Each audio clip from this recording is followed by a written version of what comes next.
नमस्कार दोस्तों, लॉकडाउन 3 चल रहा है। इस बीच सबसे ज़्यादा चर्चा में कोई है तो वह है प्रवासी मजदूर, जो सैकड़ों किलोमीटर दूर अपने घरों के लिए पैदल ही चल पड़े। ऐसी भी कहानियां सामने आई कि कुछ मजदूरों ने बीच में ही अपना दम तोड़ दिया तो कुछ ने क्वारंटीन समय में। मजदूरों के लिए काम कर रही संस्था एकता परिषद ने ऐसे ही करीब 37,000 लोगों का आंकड़ा इकट्ठा किया। इस पूरी प्रक्रिया को अंजाम देने वाली टीम की अगुवाई करने वाले रमेश शर्मा कहते हैं, हमने उन मजदूरों को टैग करना शुरू किया जो लॉकडाउन से घबराकर घरों के लिए निकल पड़े थे। हमने श्रमिकों से उनके पास मौजूद राशि, खाना कितने दिन का है या कितने पहर के लिए है, मोबाइल बैलेंस, उन्हें कितनी दूर जाना है जैसी सूचनाएं मांगी। इस दौरान ऐसी दुखद कहानियां सामने आई जिनको बताते हुए भी मन भारी हो जाता है। पैदल निकल पड़े कुछ श्रमिकों के समूह ऐसे थे जिनके साथ गर्भवती महिलाएं भी थी। बुजुर्ग और बीमार लोग तो कई समूह में थे। मोबाइल बैलेंस खत्म हो चुके थे।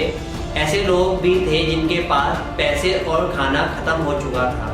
दरअसल ये संस्था ऐसे मजदूरों को जगह जगह पर खाना पानी मुहैया कराने का काम कर रही थी।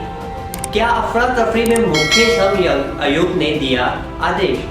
एक तरफ तो सैकड़ों मील चलकर अपने गांव को पहुंचने के लिए बेताब मजदूरों के सफर की दर्दनाक कहानियां, तो दूसरी तरफ सोशल डिस्टेंसिंग की धज्जियां उड़ाती मजदूरों की तस्वीर दुखद होने के साथ साथ खौफनाक संदेश भी दे रही थी।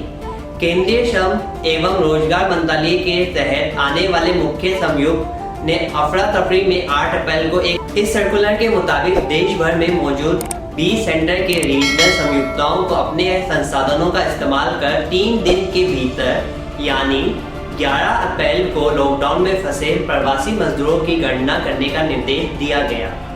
ये सभी आंकड़ा जिलेवार और राज्यवार इकट्ठा करने वाले थे। एक फॉर्मेट भी सर्कुलर के साथ दिया गया कि किस तरह से आंकड़े जुटाए जाएंगे। उन सेक्टर की सूची भी दी गई जिनमें ये प्रवासी मजदूर काम करते हैं। तो क्या इकट्ठे हो गए प्रवासी मजदूरों के आंकड़े? सवाल उठता है कि क्या इन प्रवासी मजदूरों के आंकड़े इकट्ठे हुए? मुख्य संयुक्ताओं के निर्देश अनुसार स्थानीय संयुक्ता ने अब तक कितना आंकड़ा भेजा? तो इस सवाल का जवाब एक आरटीआई में मिला।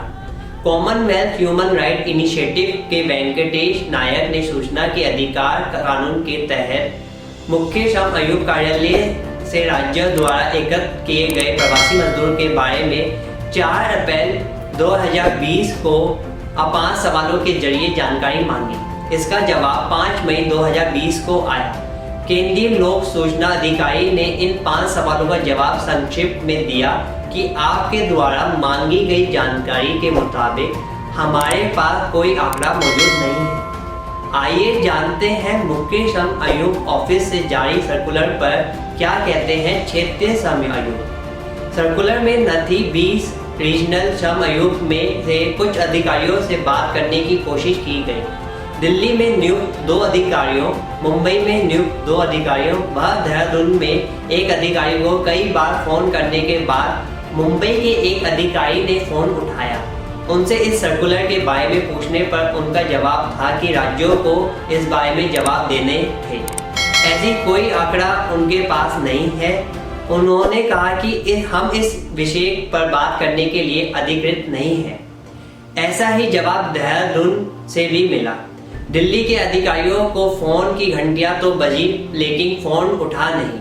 सवाल यही उठता है कि क्या इतने कम समय में लॉकडाउन में फंसे प्रवासी मजदूरों का आंकड़ा इकट्ठा करना मुमकिन था?